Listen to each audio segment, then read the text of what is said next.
हाय friends, what's up. Neetu hitech में आप सभी का दिल से स्वागत है।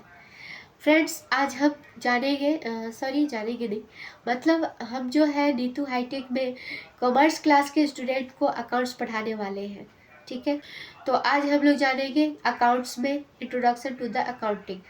इंट्रोडक्शन टू द अकाउंटिंग में हम जानेंगे कि अकाउंटिंग होता क्या है। ठीक है, अकाउंटिंग होता क्या है, इसको जानने से पहले हम जानेंगे कि अकाउंटिंग का हिस्ट्री क्या है, अकाउंटिंग का इतिहास क्या है, अकाउंटिंग कैसे प्रचलन में आई और कैसे धीरे धीरे सब जगह ये फैल गई। जैसा कि आप सभी जानते हैं कि लेखांकन का संबंध धन से है, आर्थिक मुद्रा इकोनॉमिकल कंडीशन से है। ठीक है, मुद्रा से संबंधित है, धन से संबंधित है, संपत्ति से संबंधित है, तो अर्थव्यवस्था से संबंधित है। इसको एक शब्द में कह सकते हैं कि अर्थव्यवस्था से ये अकाउंटिंग संबंधित है। सर्वप्रथम बेबीलोनियन एंड वैदिक के सभ्यता काल में अकाउंटिंग जो है वित्तीय रूप में उपलब्ध थी, जो कि सिंगल एंट्री सिस्टम के रूप में थी।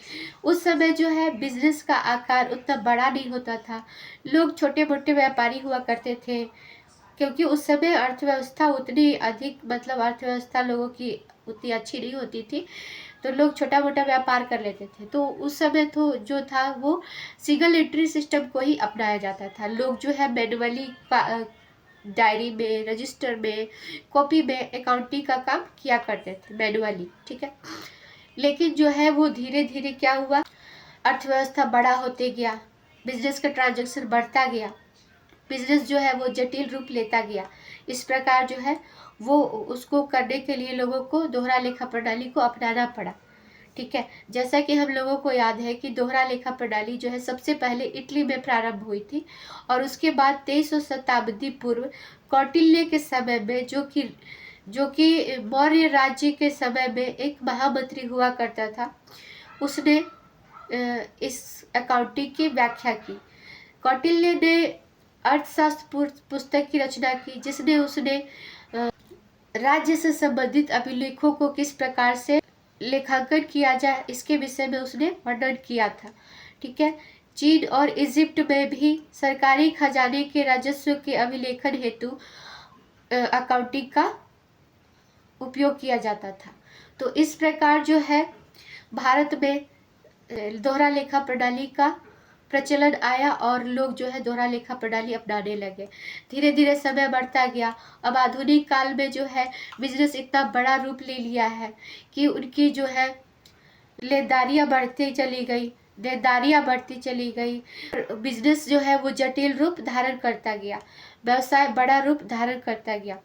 अब बिजनेस जो है वो जटिल बनता गया, तो जटिल बना तो उसमें ज़्यादा पूंजी लगाना पड़ा, ज़्यादा लेनदार लगे, उसमें ग्राहकों की संख्या बढ़ी, आपूर्तिकर्ताओं की संख्या बढ़ी, कर्मचारियों की संख्या बढ़ी, इस तरह से सब कुछ का विस्तार होते गया। ठीक है, तो जैसे जैसे बिजनेस का रूप बड़ा होते गया, ट्रांजैक्शन भी अधिक मात्रा में होने लगे, और उनको जो है कागज में या रजिस्टर में या फिर कॉपी में मैनुअल रूप से रिकॉर्ड करना मुश्किल होता गया, जिसके कारण जो है हमें जो है विभिन्न विभिन्न तरह के सॉफ्टवेयर की जरूरत पड़ने लगी, क्योंकि उनको रिकॉर्ड करना मैनुअली काफ़ी कठिन हो चुका था।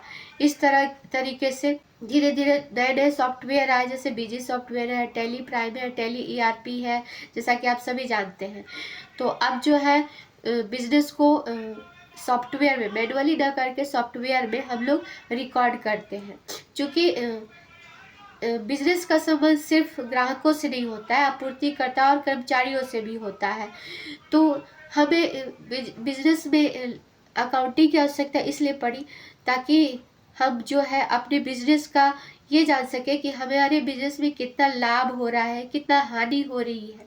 ठीक है, व्यवसाय में कितनी पूंजी लगी, किसको कितना देना है, किससे कितना पूंजी लेना है। ठीक है, कहाँ हमने कितना इन्वेस्ट किया, कहाँ से कितना पैसा आ रहा है, ठीक है, कितना किसका बकाया है, इन सब को जानने के लिए अकाउंटिंग की ज़रूरत पड़ती है, क्योंकि इनकी सूचना हमें अकाउंटिंग के जरिए ही प्राप्त होती है। तो इस तरह धीरे धीरे अकाउंटिंग जो है बड़ा रूप लेता गया और दोहरा लेखा प्रणाली का उपयोग सारे जगह प्रचलन में आने लगा। ठीक है, आई होप कि आप लोग समझ गए होंगे कि डबल एंट्री सिस्टम क्या है और अकाउंटिंग का हिस्ट्री क्या है। अब हम जानते हैं कि अकाउंटिंग का डेफिनेशन क्या है। ठीक है, अकाउंटिंग को हम लोग लेखांकन भी बोलते हैं। ठीक है, accounting is the systematic presentation of the financial activities of the business और any enterprises. The objective of the accounting is to recording, classifying, summarizing, analyzing and interpreting of the business.